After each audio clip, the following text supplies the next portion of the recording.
Hi, today we're going to talk about something that actually throws a lot of people off, and that's overcoming the fear of using webcams on your team's communication. It's funny because we use them casually a lot. Snapchat, Skype, FaceTime, whatever. But when it comes to using them at work, some people are really hesitant.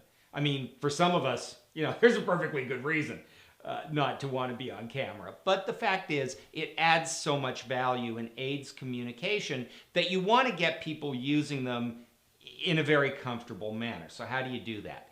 The first is break them in easy.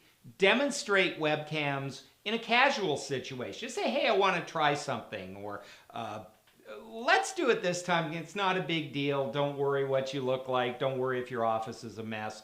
And you want to have that conversation and just try it when the stakes aren't very high. It'll help people relax. Secondly, agree to rules about your webcams. When are you going to use them? How often? Are you going to use them 50% of the time? Do you want to use them the majority of the time? And if people know that they're going to be on webcam, your teleworkers may have to wear their big girl clothes that day, or not be in their AC/DC t-shirt, or make sure that the blinds are closed behind them so that people can see. But agree to some rules as a team so that you're not imposing things on people.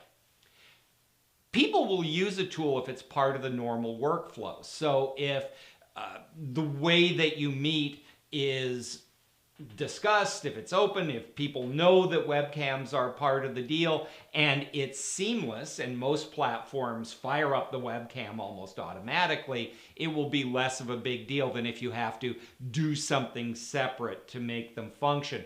And finally, the best way to get people comfortable is to start with one-on-ones. You're the only person that can see them. You can put them at ease. They can kind of get a sense of the value that they'll get from using their webcam with you. And the more they use it, the lower the resistance gets. So very simply, help people get comfortable, use them on a regular basis, and you'll be amazed at the value they bring to your team.